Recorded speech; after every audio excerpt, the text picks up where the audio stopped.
நிறைய பேர் நிறைய கனவுகளோடு லண்டன்ல போய் செட்டில் ஆயிடலாம், இல்ல வந்து அங்க இருந்து நம்ம குடும்பத்தை திருப்பி கூட்டு வந்துடலாம், இல்ல வந்து இங்க வந்து டூர் நல்லா இந்தியாவை சுத்தி பார்த்துட்டு திருப்பி நம்ம ஊருக்கு போறோன்ற சந்தோஷம்.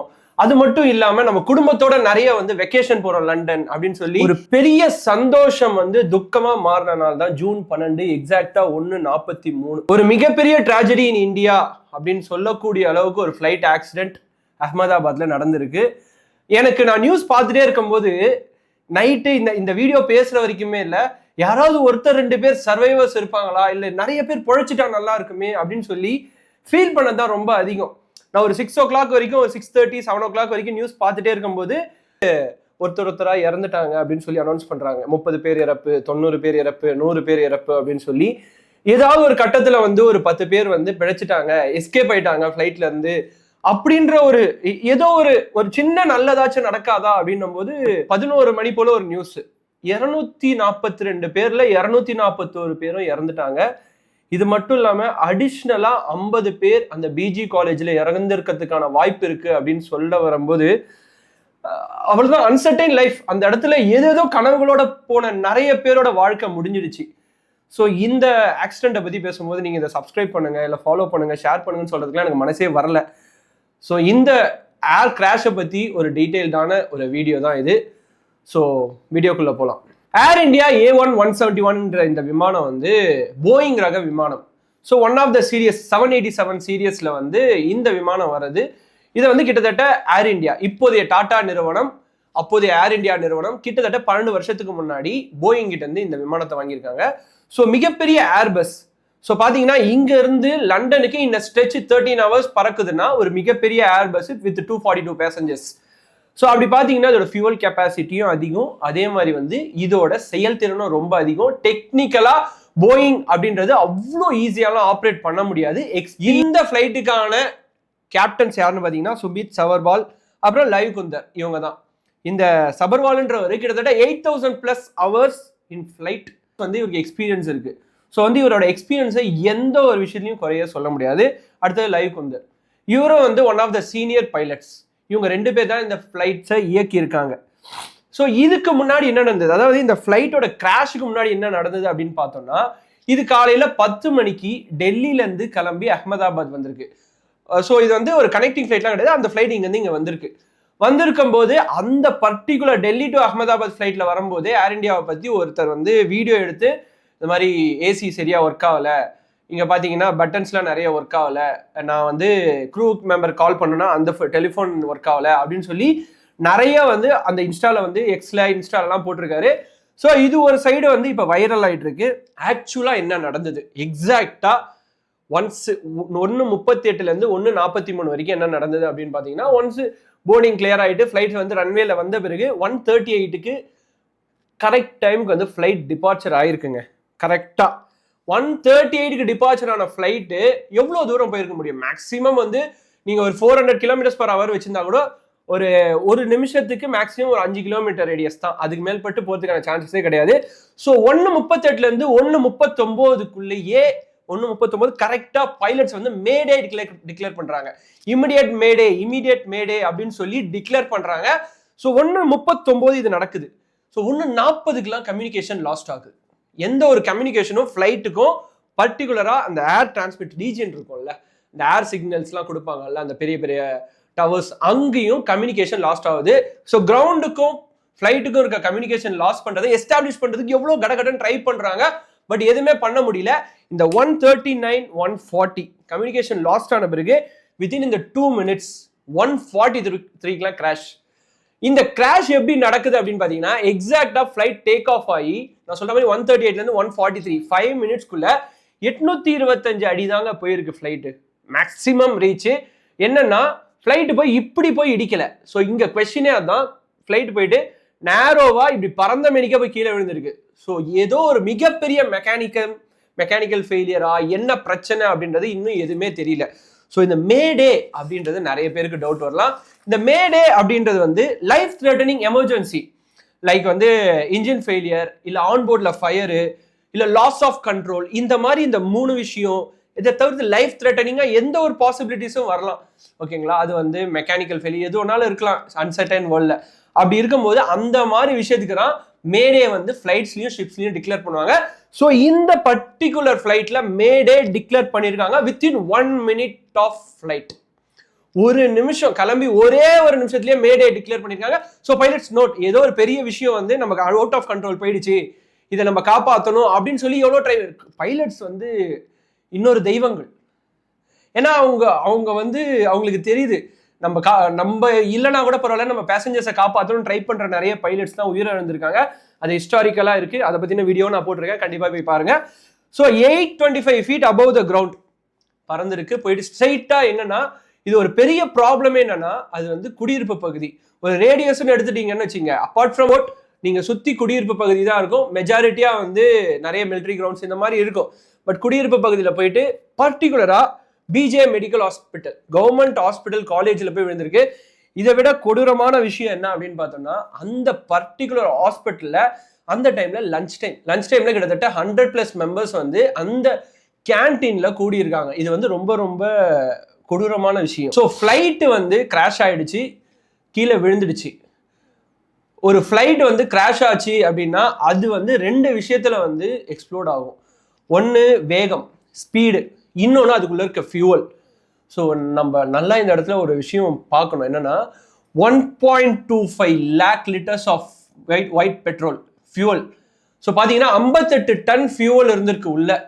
மோர் தென் அந்த 242 க்ரூ மெம்பர்ஸோட சேர்த்து இருக்க பேசஞ்சர்ஸ் வெயிட்டோட அதிகம்.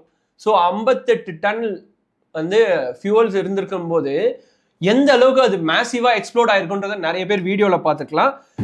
ஸோ ஒன்ஸ் ஃப்ளைட் கீழே விழுந்த உடனே அதோட எக்ஸ்ப்ளோட் ஆன அதிர்ச்சியில நிறைய பேர் வந்து இறந்துருக்கலாம். இம்பாக்ட் அதிர்ச்சின்னு சொல்லுவாங்களா, அதுல இறந்துருக்கலாம். இல்லைனா வந்து ஏதாவது அந்த ஏடாகுடமா மெக்கானிக்கல் ஃபெயிலியர் மேலே வந்து விழுந்து அந்த மாதிரி இறந்துருக்கலாம்.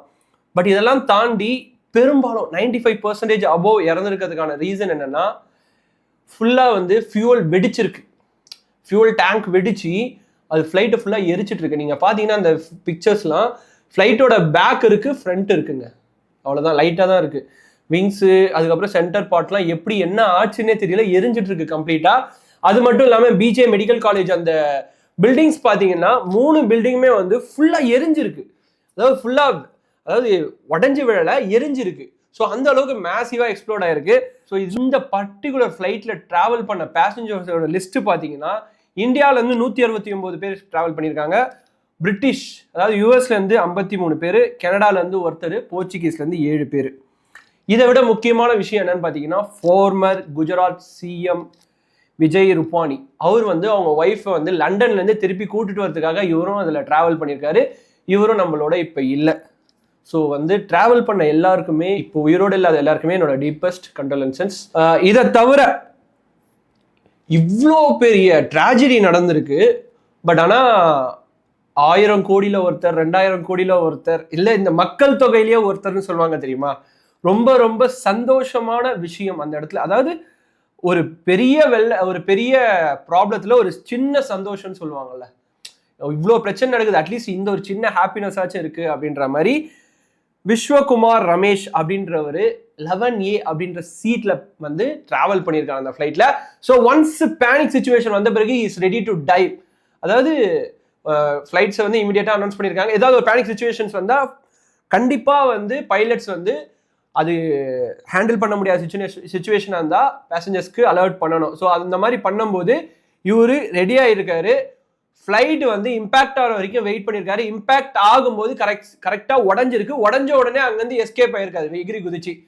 ஸோ இவர் மட்டும் பொழைச்சிருக்காருங்க. 242 பேர்ல ஒருத்தர் வந்து பொழைச்சிருக்காரு, 241 பேர் இறந்துட்டாங்க. இதுதான் உண்மை.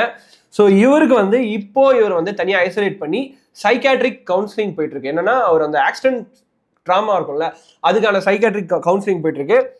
இன்னொரு முக்கியமான விஷயமும் நேற்றுக்கு நைட்டு நான் பார்த்தேன். 241 பாடிஸ் ஆக்சுவலி இறந்தவங்களோட அந்த கவுண்ட்டு. ஆனால் 265 பாடிஸ் ரெக்கவர்டு அப்படின்னு சொல்லி ஒரு சில இடத்துலலாம் சொல்றாங்க.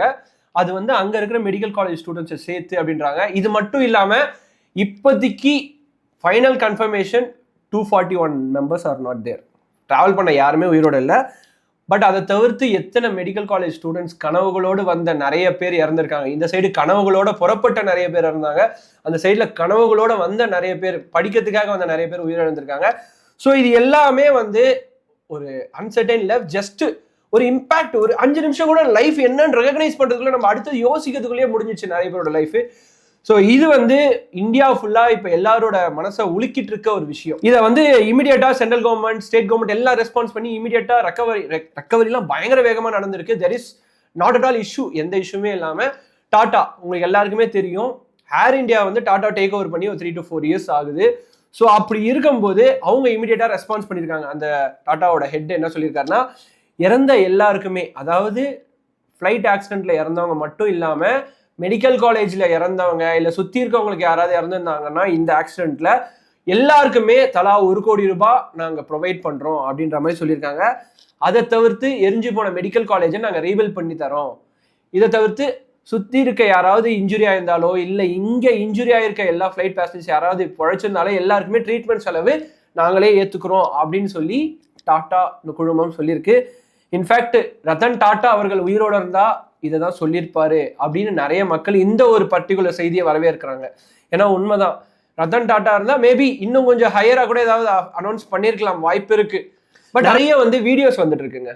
அதாவது நாங்க வந்து அம்மாவை பார்க்க போறோம், நான் வந்து வீட்டுக்கு போறேன், நான் வந்து அங்க போய் யூகேல செட்டில் ஆக போறேன், சில பேர் வந்து நான் யூகேக்கு போயிட்டு ஒருத்தங்களை கூட்டு வர போறேன் அப்படின்னு சொல்லி நிறைய வீடியோஸ் வந்திருக்கு.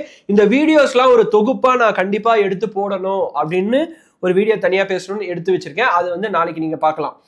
ஸோ இந்த ஃப்ளைட் ஆக்சிடென்ட்ஸ்க்கான ரீசன் வந்து என்னவா இருக்கும் அப்படின்னு சொல்லி நிறைய பேர், நிறைய ஏவியேஷன் எக்ஸ்பர்ட்ஸ் கிட்ட எல்லாம் நிறைய இன்டர்வியூஸ் நேற்றுக்கெல்லாம் போயிட்டு இருந்தது.